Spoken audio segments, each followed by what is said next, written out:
Malam ini aku akan bercerita tentang pengalaman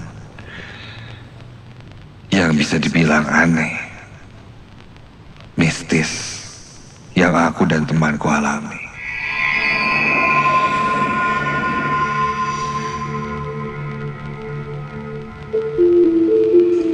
Saat itu, aku dan temanku berencana main ke salah satu tempat wisata yang ada di Pangalengan. Dan ini adalah pertama kalinya kami ke sana. Aku dan temanku tidak tahu jalan menuju ke lokasi tersebut. Tapi karena sekarang zaman sudah canggih, kami pun mengandalkan Google Maps. Kami berangkat dari rumah sekitar jam 9 pagi menggunakan sepeda motor.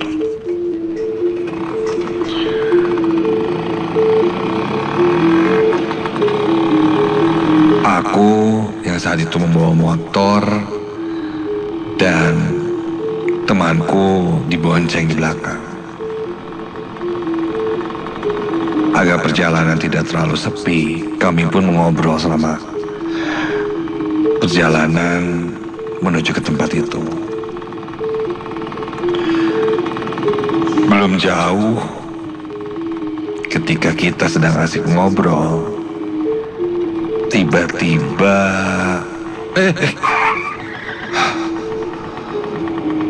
spontan aku langsung mengerem motorku secara mendadak.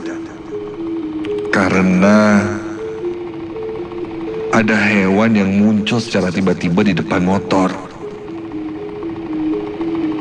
Dan itu terlihat seperti kadal atau bunglon yang ukurannya cukup besar.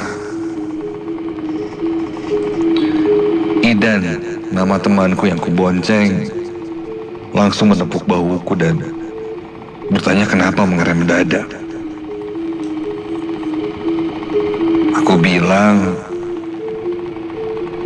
ada bunglon tepat di depan motor, seperti menghalangi jalan kita.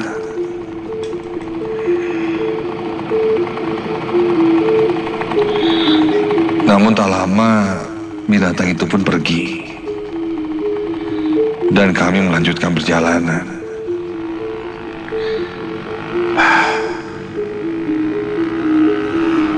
Waktu pun berlalu dan tak terasa sudah jam 12 siang.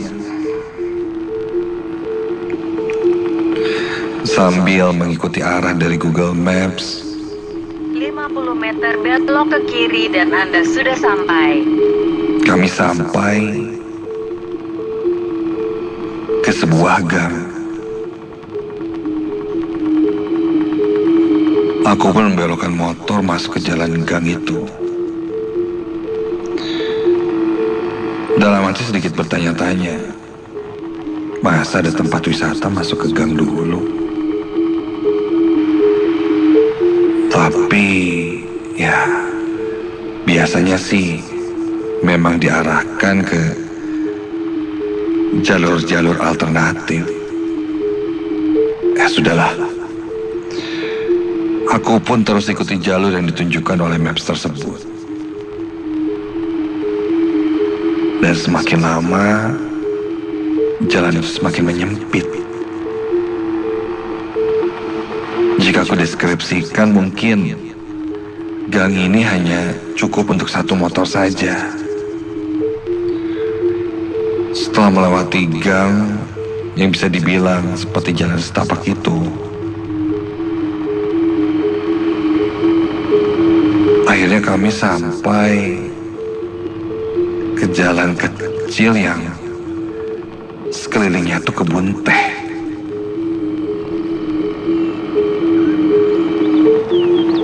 Dan jalan ketika itu sudah tidak beraspal lagi. Jalan tanah yang hancur. seriusan nih kesini. Jalan kayak gini jelek, mana bisa motor lewat.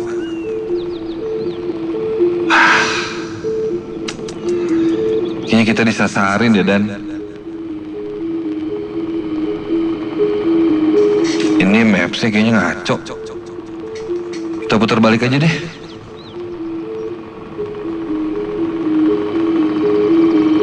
Akhirnya, agar lebih jelas dan tepat daripada mengikuti jalan ini, kami pun putar balik.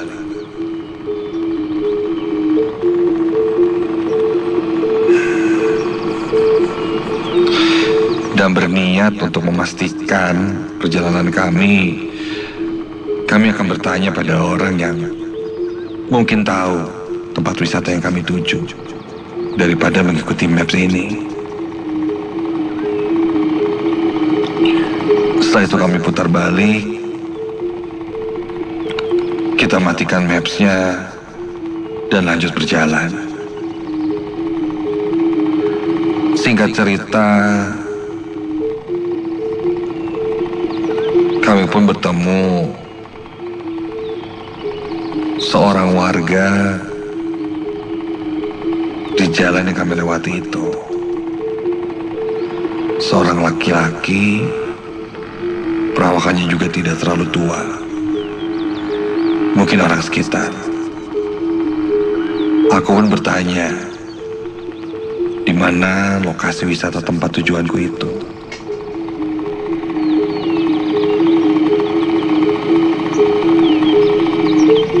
Dia pun menunjukkan arahnya. Ternyata memang berlawanan cukup jauh dari yang kami tuju.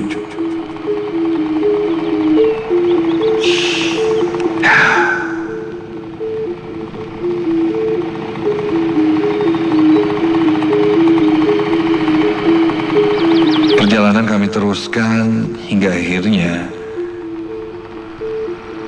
kami pun sampai di lokasi tempat wisata tujuan kami. Kira-kira saat itu sekitar setengah satu atau jam 1 siang. Kami beristirahat, menikmati pemandangan, foto-foto. Dan kebetulan di sana ada tempat kopi. Aku pesan kopi dan santai sejenak.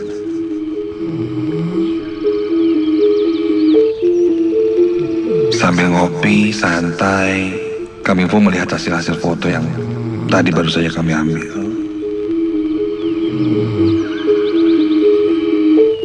Baru saja aku seruput kopinya, sambil melihat-lihat foto. Dan ketika aku tanya Idan jam berapa sekarang,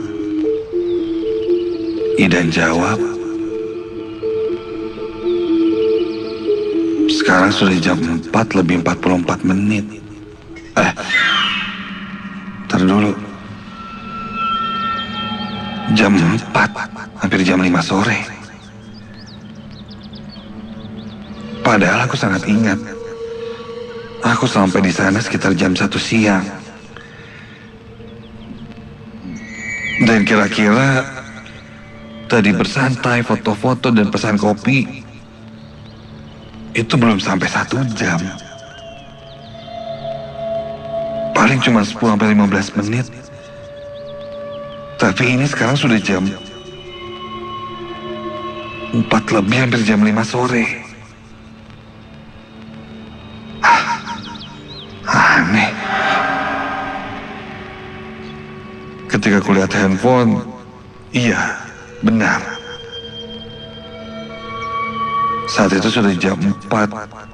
Kali ini mungkin lebih 45 menit. Hampir jam 5 sore. Baterai handphoneku saat itu menyisakan 10% saja. Aku pun harus menghemat.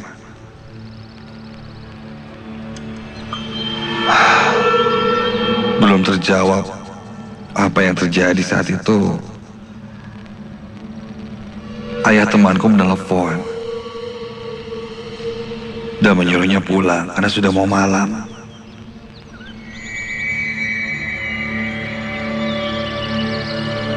Lalu Idan pun meminta orang rumahnya itu share lokasi. Karena kami tidak mau lagi tersasar.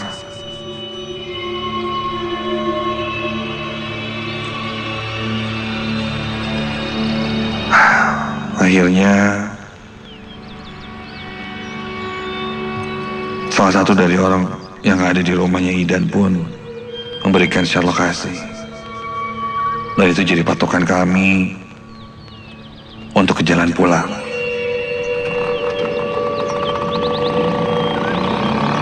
Saat itu kami diarahkan pulang lewat jalan Banjaran. Karena pas tadi siang kita berangkat, kita lewat jalan Ciberem. Seingatku kalau kita ambil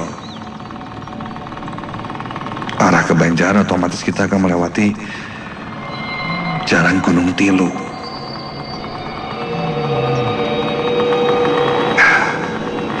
Sudahlah, yang penting cepat sampai ke rumah, pikirku. Awal perjalanan pulang, semua tampak biasa saja. Namun semakin lama kita lanjut, semakin tebal pula kabut yang menutupi jalan tersebut. Sampai tiba-tiba temanku menepuk pundakku dari belakang dan bilang, di daerah sini sudah tidak ada sinyal.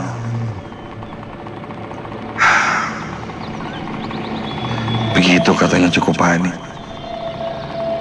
Aku bertanya lagi, sekarang jam berapa? Lalu temanku bilang ketika dia melihat handphonenya, jam 5:30. Hah? 5:30? Maksudnya? Iya. Dia bilang yang terlihat dari handphonenya itu jam 5:30 pagi.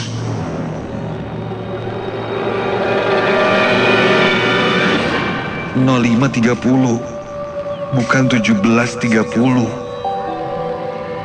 Wah, aku sampai meyakinkannya berkali-kali. Apa benar yang dilihat oleh temanku itu? Temanku yang panik bilang, sampai dia menunjukkan layar handphonenya, dan ketika aku lihat, iya, jam yang tertera itu 05:30, atau bisa dibilang jam 5:30 pagi, dengan kondisi kabut yang cukup gelap. Memang kondisinya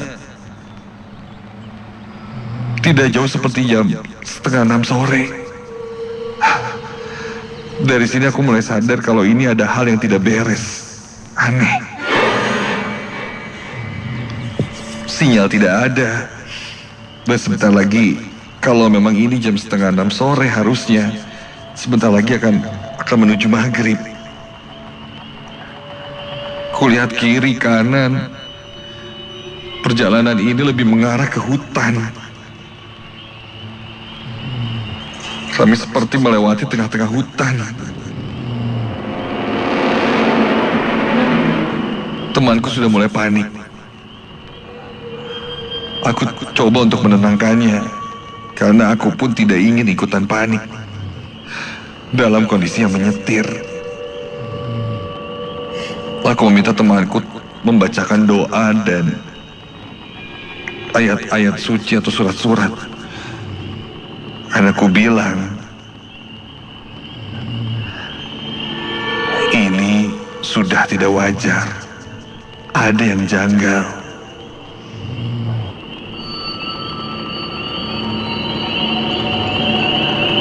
Kami terus menyusuri jalan itu sampai beberapa menit berlalu. Tiba-tiba aku mendengar ada suara motor dengan knalpot yang sangat bising.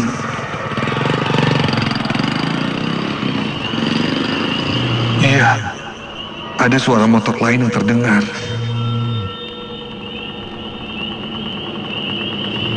Sejak tadi, memang tidak ada kendaraan sama sekali, hanya motor kami saja. Namun kali ini terdengar ada suara knalpot motor yang cukup berisik. Aku coba lihat kiri, kanan, depan, bahkan ke belakang. Tidak ada lampu motor yang menyala atau mendekat. Namun suaranya begitu jelas. Semakin dekat dan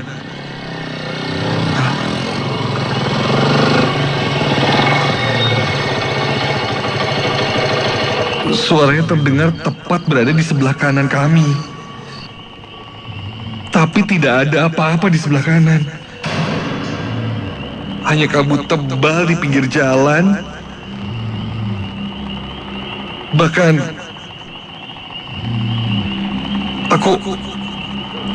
aku coba untuk mepet ke samping kanan pun nihil. Namun suaranya terdengar sangat dekat.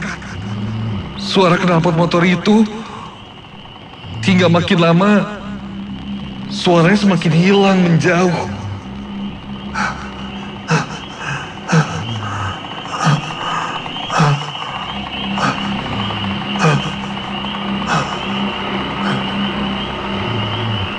Ketika kau perhatikan lagi, di sebelah kiri dan kanan, itu kebun teh. Dan jalan pun tidak terlalu besar. Kok? Dan tidak mungkin ada motor di sana.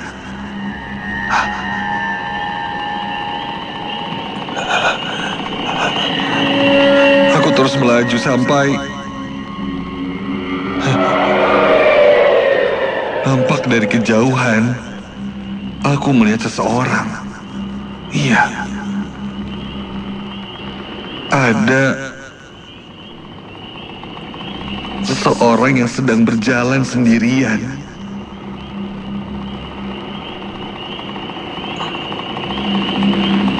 Seorang perempuan dengan rambut terurai panjang, sepunggung, dan terlihat memakai baju SMA. Iya, baju seragam SMA putih abu-abu. Dia berjalan seorang diri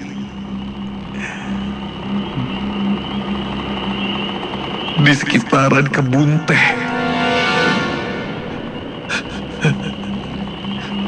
Dia berjalan semakin masuk ke kebun teh yang kiri, kanan, dan sekitarnya tidak ada perumahan atau bangunan apapun.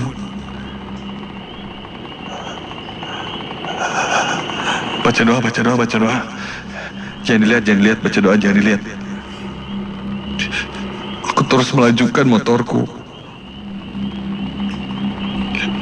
Ketika hampir melewati perempuan itu, aku sempat melirik. Dan kulihat sosok perempuan itu pun melihat ke arah kami, menengok, namun kepalanya berputar 360 derajat.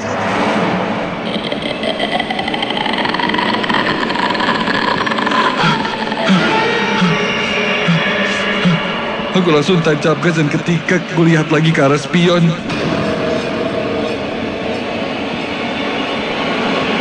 sosok itu sudah tidak ada.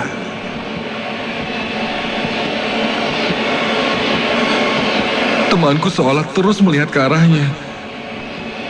Dan jangan dilihat, Dan. Ngedoa aja, ngedoa, Dan.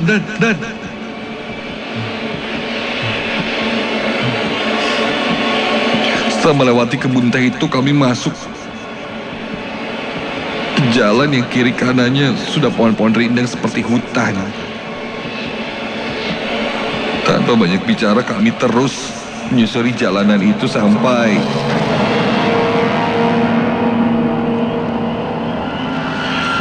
hutan itu pun sudah kami lewati.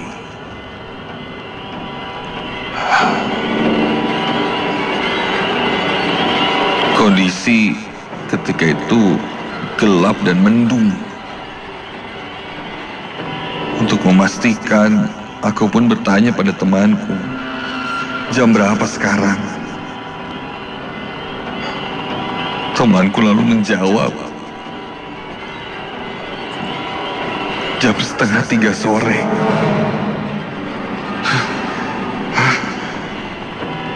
Begitu ucap temanku dengan nada tidak percaya. Aku rem mendadak motorku dan kupastikan sendiri. Kulihat handphoneku dan iya, benar. Waktu menunjukkan jam 2:30 sore. Perihal waktu benar-benar sangat membingungkanku.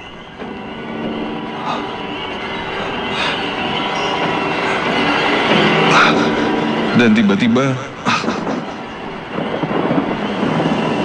hujan mulai turun. Perlahan dan semakin lama semakin deras. Jalan pun tidak terlihat jelas. Aku pun mencoba mencari tempat berteduh. Hingga akhirnya kami menemukan sebuah warung.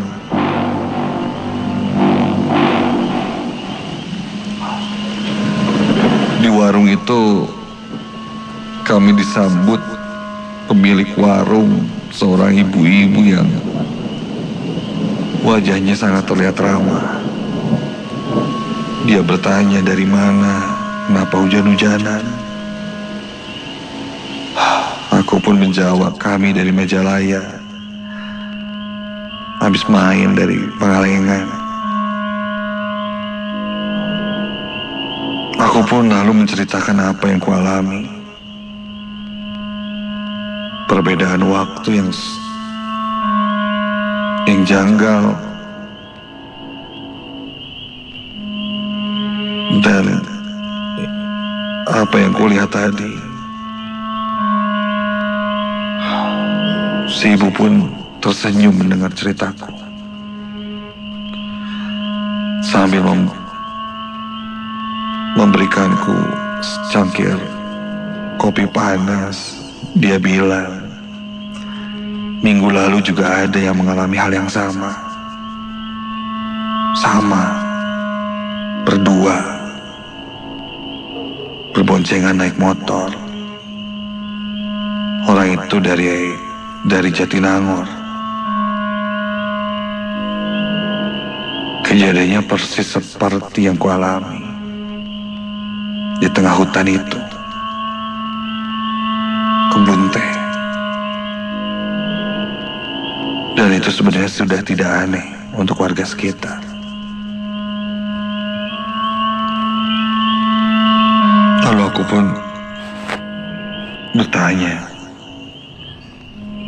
memang sekarang aku sedang di mana? Daerah apa ini? Karena sepanjang jalan aku tidak melihat petunjuk. Hanya hutan, kebun teh. Tidak ada kendaraan lain. Ibu itu pun menjawab, kami berada di Ciwidey.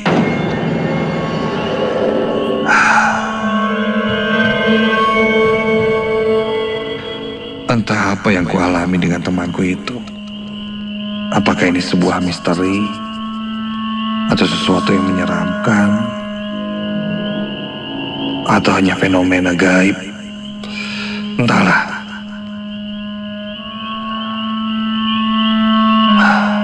Kejanggalan-kejanggalan yang terjadi ini tidak masuk akal, tapi benar-benar nyata kualami. Aku jadi ingat mitos atau pepatah orang zaman dulu. Kalau tiba-tiba ada bunglon di depan kalian, atau orang sudah menyebutnya londok, itu pertanda jangan meneruskan perjalanan. Jika tidak, akan ada kejadian-kejadian yang tidak diinginkan. Dan itu terjadi padaku. Dan aku mengabaikannya.